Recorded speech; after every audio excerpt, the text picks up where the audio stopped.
परम पूज्य स्वामी श्री राम सुखदास जी महाराज से साधकों ने प्रश्न किया कि महाराज, साधन भजन सत्संग सब करते हैं, फिर भी संसार के प्रवाह का असर पड़ जाता है। हम दुखी हो जाते हैं, दूसरे की कही बात मन को आहत कर जाती है, नाम जपते जपते भी प्रारब्ध आड़े आ जाता है। कई प्रकार के प्रश्न और ऐसी ही जिज्ञासाएं हम आपके हृदय में भी है कि वर्षों नाम जप कर भी कोई लाभ नहीं मिला, ऐसे हमारे हृदय का भाव होता है। इन सब प्रश्नों के समाधान आज परम पूज्य स्वामी श्री राम सुखदास जी महाराज के इस लेख के अंश से प्राप्त करते हैं, जिसमें स्वामी जी ने सत्संग और संसार के प्रभाव का वर्णन किया है। हम आपको इस बात को प्रकट किया कि कैसे नाम जपना चाहिए, कैसे संसार में रहना चाहिए, कैसे साधन भजन और सत्संग करने से आपका और मेरा कल्याण होने वाला है। जय श्री हरि। पूज्य गुरुदेव के चरणों में बारंबार प्रणाम। सभी नामनिष्ठ साधकों को जय जय श्री सीताराम। पूज्य स्वामी जी लिखते हैं, देखो भैया, मैं एक बात कहता हूँ, उसकी तरफ ध्यान दो। संसार का प्रवाह किस पर पड़ता है? गहरा विचार करना। संसार का प्रभाव संसार पर पड़ता है, स्वरूप पर संसार का प्रभाव नहीं पड़ता। प्रभाव पड़ा, अभी प्रभाव नहीं रहा, प्रभाव निवृत्त हो गया, प्रभाव का असर नहीं हुआ। ये ज्ञान है कि नहीं? उत्तर दो। और एक बात मन में आती है कि ये सत्संग में जो जच जाता है पीछे नहीं रहता। पीछे मत रहो। हम और आप भी तो कहते हैं कि जब तक वीडियो सुनते हैं, जब तक संत की वाणी को श्रवण करते हैं, तब तक तो मन नाम जप में लगता है, आनंद आता है। लेकिन जैसे ही सत्संग से बाहर निकलते हैं, संसार का प्रभाव पड़ जाता है। स्वामी जी कहते हैं, इस बात की चिंता मत करो, पीछे मत रहो। सत्संग में जच गई ना तो पीछे रहना तुम देखना चाहते हो तो यही एक बड़ी गलती है। उसका सुधार कर लो। अभी सुधार यह है कि ये व्यवहार में नहीं रहता तो अंतःकरण में नहीं रहता। अंतःकरण में वृत्तियां तो व्यवहार में होने लगती हैं। अगर वृत्तियां न हो तो व्यवहार कैसे होगा? भोजन ही कैसे होगा? बोलना कैसे होगा? चलना कैसे होगा? कुछ भी बोलना न हो तो कैसे होगा? तो व्यवहार में तो व्यवहार की वृत्तियां होगी, पर व्यवहार और एकांत दोनों का एक ज्ञान किसी का नहीं होता। ज्ञान जिसको होता है उस ज्ञान में व्यवहार और एकांत है। एक बात समझ लो, निहाल हो जाओगे। अभी अभी इसी क्षण स्वामी जी कहते हैं कल्याण हो जाएगा। मानो व्यवहार और व्यवहार रहित अक्रिय अवस्था। अक्रिय और सक्रिय दो हैं, दोनों ही प्रवृत्ति हैं। अक्रिय भी प्रवृत्ति है, सक्रिय भी प्रवृत्ति है, क्योंकि ये सापेक्ष है। ये तो तुमने सुना ही होगा कि सक्रिय प्रवृत्ति है और अक्रिय प्रवृत्ति नहीं है, किंतु अक्रिय भी प्रवृत्ति है। अक्रिय और सक्रिय जिस प्रकाश में प्रकाशित होते हैं उस प्रकाश में प्रवृत्ति नहीं है। वह प्रकाश एकांत में बैठे हुए साफ दिखता है, व्यवहार करते हुए नहीं दिखेगा। तो न दिखने पर भी व्यवहार में प्रकाश तो रहता है। अगर नहीं रहे तो प्रकाश का ज्ञान किसको हो रहा है?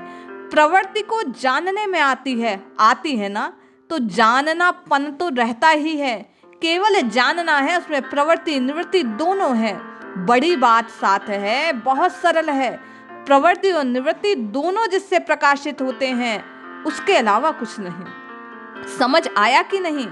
स्वामी जी कहते हैं इसमें तुम डटे रहो। वृत्तियों का एक रूप देखना छोड़ दो आज से।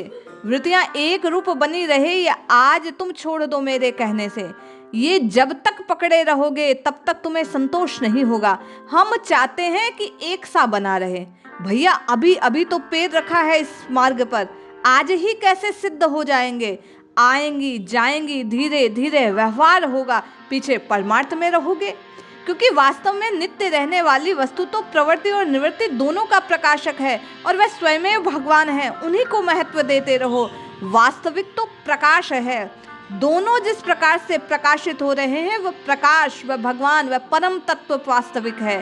प्रवृत्ति और निवृत्ति दोनों अवास्तविक है। प्रवृत्ति और निवृत्ति दोनों सापेक्ष हैं। इस दृष्टि से निवृत्ति और प्रवृत्ति की दृष्टि से प्रवृत्ति रहती है। वास्तव में जो प्रकाश है उसमें न निवृत्ति है न प्रवृत्ति। ठीक है, ये बात तुम्हारी स्थिति है, मेरे कहने से मान लो। ये जो वहम है, प्रवृत्ति जब तक रहती है बीच में असर पड़ता है, तब तक ना रहे तो छोड़ दो। ध्यान देने की बात है, किसके द्वारा छूटता है कि निवृत्ति आई प्रवृत्ति गई, निवृत्ति गई प्रवृत्ति आई। कहाँ गई कहाँ आई बताओ, प्रवृत्ति निवृत्ति अभाव हुआ कि नहीं।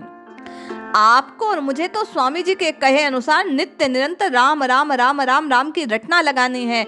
ये आना और जाना, सत्संग के व्यवहार का रहना और जाना, ये सब बातें निरंतर नाम जपने से वृत्ति में आ जाएगी और फिर आने जाने का ये भाव समाप्त हो जाएगा, अभाव मिट जाएगा।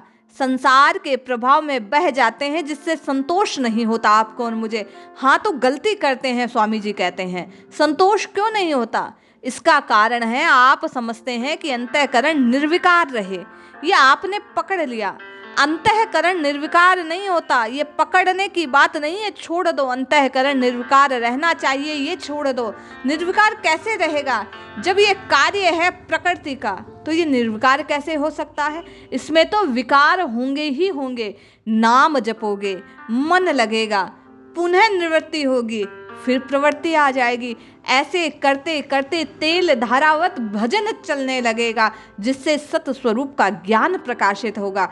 स्वामी जी कहते हैं सब झंझट छोड़कर केवल मुख से, जिह्वा से नाम जपना आरंभ कर दो, फिर देखना चमत्कार। फिर एक सा स्वभाव जो वास्तविक है वह स्वतः निर्मित हो जाएगा। हम और आप इन संतों की वाणी को श्रवण कर हृदय में प्रतिष्ठित करें और इस जिह्वा का जो वास्तविक कार्य है नाम रटने का, उसमें इसे लगाएं। निश्चित लाभ होगा, आपका और मेरा कल्याण होगा। हम आप इस निवृत्ति प्रवृत्ति के झंझट से ऊपर उठ प्रभु के प्रेम के पात्र बन जाएंगे। आवश्यकता केवल और केवल नाम रटने की है। जय श्री हरि।